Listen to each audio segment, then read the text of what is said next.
മഹാപ്രളയം കണ്ട കേരളം, ആ പ്രളയത്തിൻ്റെ പ്രതിരോധ പ്രവർത്തനങ്ങളിൽ ഇന്നലകളില്ലാത്ത പാഠങ്ങൾ പഠിക്കേണ്ടി വന്ന കേരളം, തയ്യാറെടുക്കേണ്ടി വന്ന കേരളം ഇപ്പോൾ ഉഷ്ണതരംഗത്തിനു കൂടി തയ്യാറെടുക്കേണ്ടി വരുന്നു എന്നുള്ളതാണ് അതിൻ്റെ ഒരു പ്രത്യേകത. ഒരു കാർഷിക സമൂഹമായും സുഖകരമായ ജീവിതങ്ങളുള്ള സമൂഹമായും ഗോഡ്സ് ഓൺ കൺട്രിയായും ഒക്കെ നിറഞ്ഞു നിൽക്കുന്ന അല്ലെങ്കിൽ അത്തരം ഖ്യാതി ഉണ്ടായിരുന്ന കേരളത്തിൽ ഇപ്പോൾ ഉഷ്ണതരംഗത്തെ കൂടി ഭയപ്പെടേണ്ടി വരുന്നു. കഴിഞ്ഞ ദിവസം സംസ്ഥാന മുഖ്യമന്ത്രി വിളിച്ചു ചേർത്ത അവലോകന യോഗത്തിൽ എല്ലാത്തരം ക്ലാസ്സുകളും പരിശീലനങ്ങളും പ്രൊഫഷണൽ കോഴ്സുകൾ ഉൾപ്പെടെയുള്ള സ്ഥാപനങ്ങളും ഇനി വരുന്ന ഈ ചൂടുകാലത്ത് അടച്ചിടാൻ നിർദ്ദേശം നൽകുകയും അതുപ്രകാരം എഞ്ചിനീയറിംഗ് കോളേജുകൾക്കും മറ്റുള്ള സ്ഥാപനങ്ങൾക്കുമൊക്കെ അവധി പ്രഖ്യാപിക്കേണ്ടി വരുന്ന ഒരു സ്ഥിതിവിശേഷത്തിലെത്തി. ഇത് നമുക്ക് മുൻ പരിചയമുള്ള ഒരു സാഹചര്യമായിരുന്നില്ല.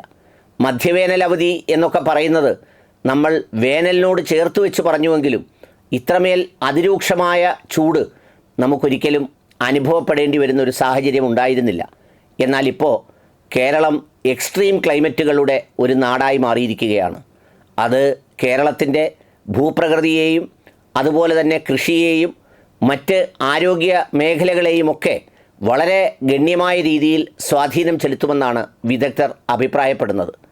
പണ്ട് ഡൽഹിയിലും ഉത്തരേന്ത്യയിലുമൊക്കെയുള്ള കൊടും ചൂടിനെക്കുറിച്ച് പറഞ്ഞ് നമ്മൾ വിലപിക്കുമ്പോൾ ഇവിടെ അതുണ്ടാക്കാൻ പോകുന്ന പ്രത്യാഘാതങ്ങളെ സംബന്ധിച്ച് ഇനിയും കാത്തിരിക്കേണ്ടി വരും അതിൻ്റെ ഫലമറിയാൻ.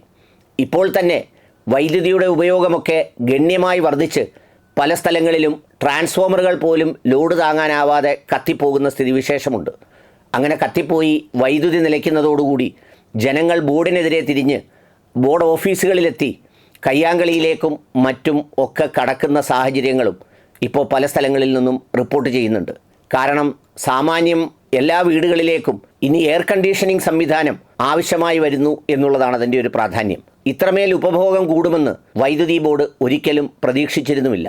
അതുപോലെ തന്നെ പുതിയ ദേശീയപാതയുടെ വീതി കൂട്ടലും അത്തരം കാര്യങ്ങളുമായൊക്കെ ബന്ധപ്പെട്ട് തണലുകളും തണൽ മരങ്ങളും വൃക്ഷങ്ങളും ഒക്കെ വെട്ടുകയും ഇല്ലാതാവുകയും ചെയ്തതോടെ റോഡിലേക്ക് ഇറങ്ങുക എന്നൊക്കെ പറയുന്നത് അഗ്നികുണ്ഡത്തിലേക്ക് ചാടുക എന്ന് പറയുന്ന ഒരു സ്ഥിതിവിശേഷത്തിലേക്കാണ് എത്തിപ്പെടുന്നത്. ഇനി ഇതിനെയും സർവൈവ് ചെയ്യാൻ, ഇതിലും നിലനിൽക്കാൻ മലയാളി പഠിക്കേണ്ടി വരുന്നു എന്നുള്ളതാണ് പ്രധാനപ്പെട്ട ഒരു സ്ഥിതിവിശേഷം.